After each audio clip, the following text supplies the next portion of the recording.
मुलाकात भी ना करी। नमस्कार दोस्तों, मैं हूं आपके साथ कमलदीप पत्री। हाजिर हूं आज यूथ थॉट चैनल के ऊपर। अगर आप हमारे चैनल पर नए आए हैं तो सबसे पहले तो आप हमारे चैनल को सब्सक्राइब कर ले। तो आज मैं आप सभी को मिलवाने वाला हूं हरियाणा के लोक गायक और मशहूर कलाकार मासूम शर्मा से। नमस्कार जी। नमस्कार। सबसे पहले तो मैं आपका स्वागत करता हूं हमारे यूथ थॉट चैनल के ऊपर। सबसे पहले तो मैं पूछना चाहूंगा मासूम भैया कि आपकी शुरुआत किन कारणों से हुई और आप किस तरह इस इंडस्ट्री के अंदर आए? ऐसा है, कारण नहीं होते शुरुआत शौक से होती है, और जब आपकी शौक जब आपका प्रोफेशन बन जाए तो मज़ा अलग ही आता है काम करने का। ऐसा मानने की थी कि जिस समय पर आपने शुरुआत की थी, कोठा चढ़ ललकारू जो गाना आपका आया था बहुत ही हिट रहा था और उस समय पर डीजे का विचलन शुरुआती ही हुआ था। उस समय कोठा चढ़ ललकारू गाना मुख्यतः हरियाणा की लेडीजों का गाना था। आपने उसको रिमिक्स करने की क्या सोची? भाई उस टाइम दौर था कि राम निर्मला जी के जितने भी गाने आ रहे थे, पवन पिलानिया ने गा रखे थे, काफ़ी सारे गाने थे जो उस टाइम औरतों के गीतों को उठा के उनको उनके साथ छेड़छाड़ की जा रही थी और उनका अच्छा रिस्पॉन्स ऑडियंस में आ रहा था। तो ऐसे माना जाता है कि वही सॉन्ग आपके लग के था, क्योंकि उसने आपका पूरा हरियाणा के अंदर और उसके साथ में राजस्थान जहाँ जहाँ पे हरियाणवी चलती है आसपास के क्षेत्रों में अपने राज्यों में, वहाँ आपको नेम और फेम उस सॉन्ग ने दिया। हाँ बिल्कुल दिया, अच्छा चला था। तो मैं आजकल आपसे बात करूं कि आजकल आप सोशल वर्क के अंदर भी बहुत एक्टिव दिखाई देते हैं और आपने मुहिम भी चला रखी है, कहीं भी सोशल वर्क है तो मैं वहाँ फ्री में जाने का काम भी करूंगा। जाते हैं, करते हैं काम तो इस तरीके से। जिस तरह आजकल हम आपके सॉन्ग देख रहे हैं, सामाजिक सॉन्ग्स के पीछे आजकल आप बहुत एक्टिव दिख रहे हैं। देखो सामाजिक चीज़ें शुरुआत में वैसे मैंने बहुत सारे इस तरीके से गाने गाए हैं जो डीजे पे चलन था उन चीज़ों का, लेकिन जब हमारी एक स्टेबिलिटी हो जाती है उसके बाद हमें समाज के लिए कुछ अच्छा काम करना चाहिए और सामाजिक चीज़ें ज़रूरी हैं।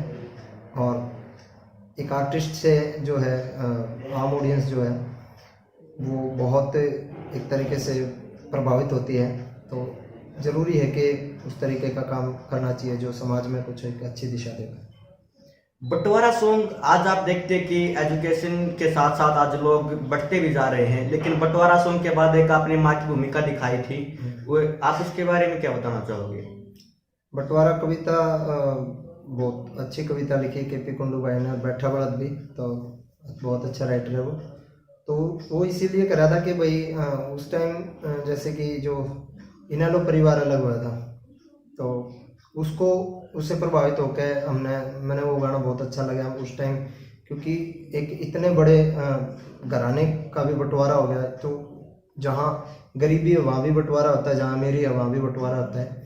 तो जो बंटवारा है एक समाज की है ये दिक्कत कि भाई जब शादी हो जाती है 2-3 भाइयों की तो उसके बाद वो मतलब अलग होते हैं, उससे पहले कोई नहीं होता। तो कोशिश करनी चाहिए कि एक बड़े बूढ़े का अगर भाई बंदी बुआरी लाख बराबर नहीं तो खाक बराबर, तो इस वजह से हमने वो गाना किया और उसका अच्छा रिस्पॉन्स आया।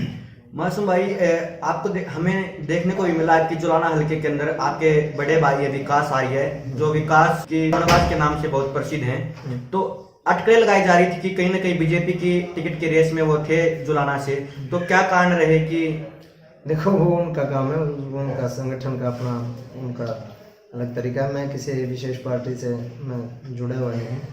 हमने जो भी अच्छा लगे, जो भी किसी भी लीडर को, किसी भी नेता को जो मुझे अच्छा लगा मैं उन्हें फॉलो करूँ, जिसके विचार अच्छे लगे। मनोहर लाल खट्टर जी और हरियाणा के बीजेपी के अध्यक्ष सुभाष बराला जी आपके बहुत बड़े फैन हैं।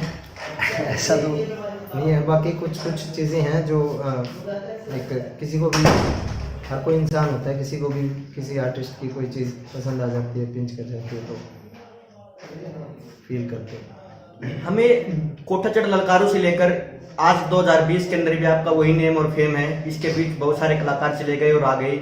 उसके अलावा आज छोटा भीम जो हर एक गली के अंदर गूंज रहा है और टिकटॉक के ऊपर भी बहुत करोड़ों के नंबर्स में वीडियो बनाई गई हैं। छोटा भीम की क्या कहानी है जो उसके अंदर बताई गई है? देखो वो कहानी तो एक राइटर बता सके जिसने अपनी फीलिंग से लिखा है। हमने तो जिस तरीके से लगा उसको दर्शा दिया। कहानी तो हर एक गीत के पीछे हुआ है, किसी ने जो राइटर जो भी अपने थॉट से लिखता है, लेकिन मैंने उसमें एक ऐसा किरदार करा है कि जो थोड़ा बच्चा दिमाग के कुछ लोग हुए हैं और वो किसी वजह से हो जाता है। मेरे साथ एक बार एक घटना हुई थी, मेरी नई नई शादी हुई थी और मुझे चोट लगी थी कुरुक्षेत्र ब्रह्मशोर के ऊपर। एक मेरा एक्सीडेंट हो गया था स्कूटी के साथ, तो दिमाग पर चोट लगी थी, सूजन हो गया, तो मैं सब कुछ भूल गया था पिछली बात। 2-3 दिन में जब सोई उतरी, जब थोड़ा थोड़ा याद आता, तो मैंने उस तरीके का कैरेक्टर फिर वहाँ से पकड़ा और उसको करा।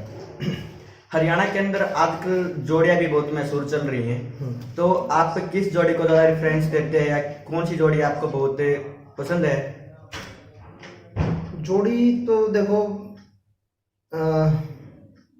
सबकी अपने अपने वो है, एक टीम बनी हुई है, यूनिट में लोग काम कर रहे हैं और सबकी जोड़ी अच्छी है, उन तो कोई बुरी नहीं लगती।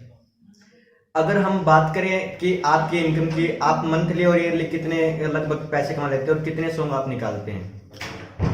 भाई देखो, वैसे इनकम किसी की पूछनी नहीं चाहिए लेकिन फिर भी आपने सवाल करा तो क्या है कि गुजारा हो जाता है अपना अच्छा, और कोई खास वो नहीं है कि भाई बहुत बड़ा कमा लेते हैं, कोई ये भी नहीं है, कोई काम नहीं रुकता, मतलब कुल मिला के ये अच्छा ठीक है इनकम।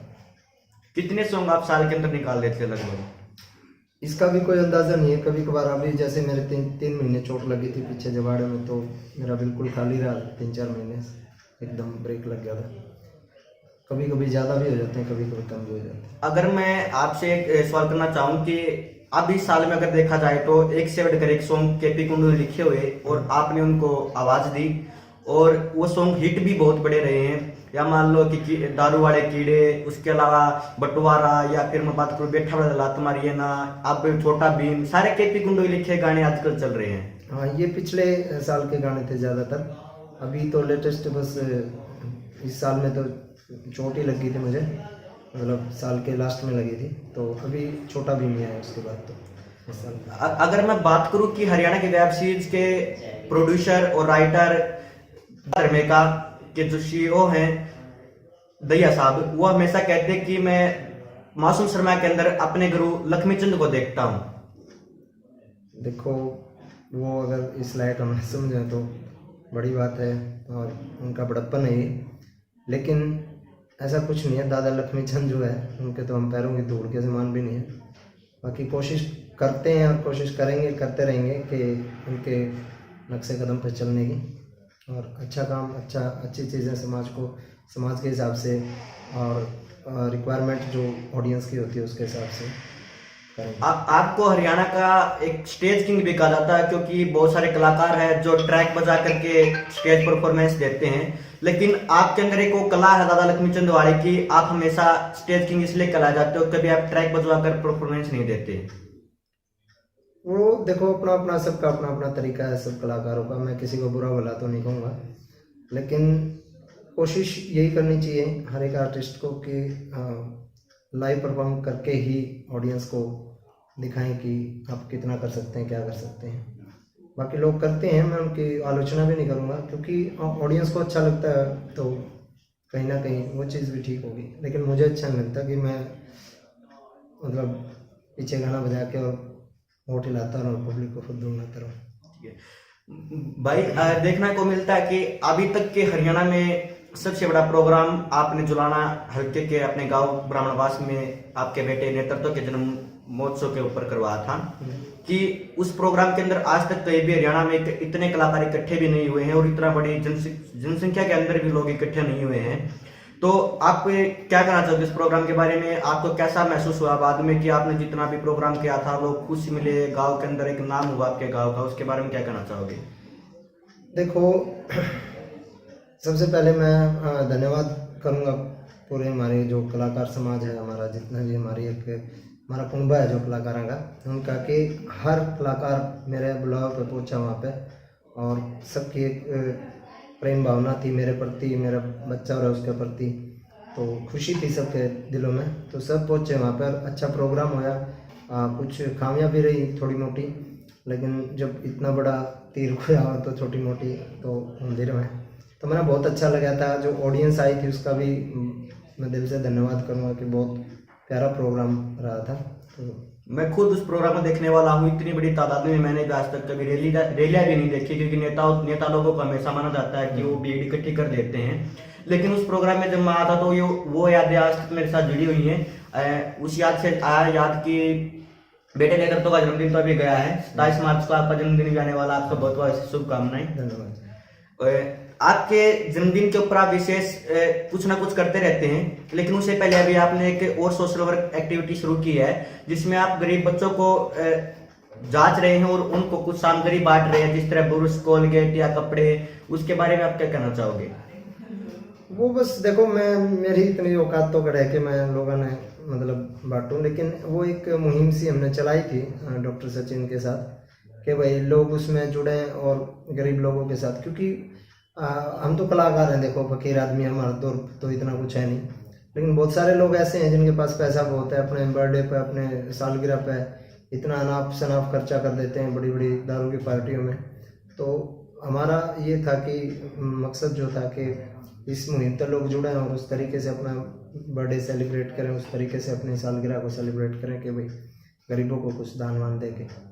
अब हम अंत में आ चुके हैं। अब हम आपसे बात करेंगे कि आप एक तो ये बताएं कि अब नए प्रोजेक्ट जो आने वाले हैं उनके बारे में, या कुछ हमारे दर्शकों को बताइए। नए प्रोजेक्ट आने लग रहे हैं, बहुत अच्छे नाम तो अभी मैं डिस्क्लोज नहीं करूँगा, लेकिन बहुत बढ़िया प्रोजेक्ट करने लग रहे हैं और एक लीग से हटके काम करने की कोशिश कर रहे हैं, अलग अलग तरीके से, अलग अलग म्यूज़िक और कंपोजिशन के साथ। और लेकिन जब हम नया करते हैं कुछ भी तो थोड़ा चैलेंजिंग तो होता है, तो उस नए के चक्कर में कई गाने फ्लॉप भी हो जाते हैं, पिट भी जाते हैं। तो कोशिश यही है कि अच्छा काम देंगे ऑडियंस को, और उम्मीद है ऑडियंस से भी कि अच्छा काम ही आने वाले समय में सुना जाएगा। मैं चाहता हूँ कि हमारे दर्शकों के लिए आप बैठा बड़ा दो लाइन सुनाइए, क्योंकि वो मेरा फेवरेट सॉन्ग रहा है, हमेशा मैं सुनता रहा, गुनगुनाता रहता हूँ फ्री टाइम में। हेर बैठा बड़द कदे लात मार के ठाया ना कर दे, और पकी फसल के जड़ में बीड़ी लाया ना कर दे। जय गांव की छोरी बिगड़ी हो तो समझा दो, और बिगड़े माहौल में अपना काम बनाया ना कर दे।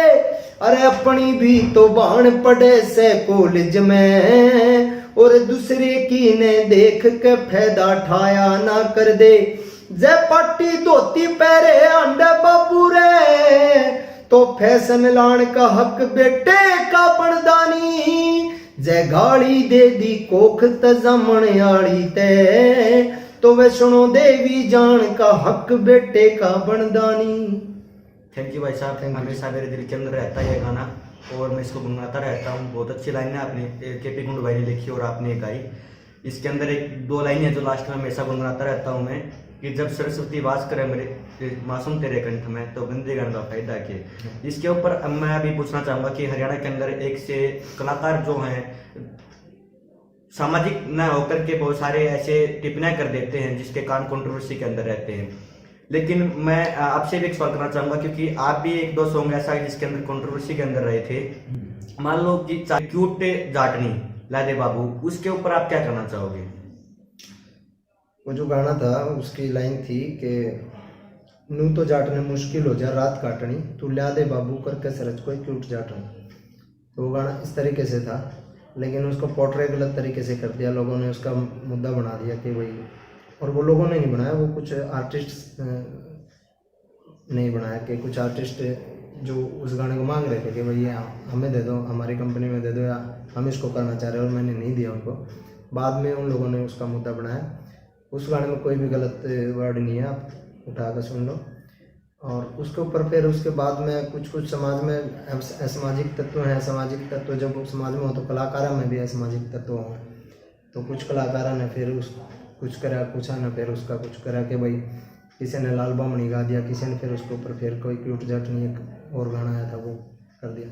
तो देखो, समाज को तोड़ने का काम मैंने तो शायद किया नहीं है कभी, और कभी किया भी होगा तो उसके लिए मैं सॉरी बोलना चाहूँगा अगर गलती से कुछ हो जाए। तो मैं कोशिश करता हूँ कि समाज के लिए कुछ अच्छा करा जाए, और क्योंकि समाज एक बहुत बड़ी चीज़ है, सामाजिक प्राणी है, तो थोड़ा सा ध्यान रखना चाहिए हर एक आर्टिस्ट को। मैं तो हर आर्टिस्ट को यही बोलना चाहूँगा कि भाई समाज को तोड़ने का काम नहीं करना चाहिए।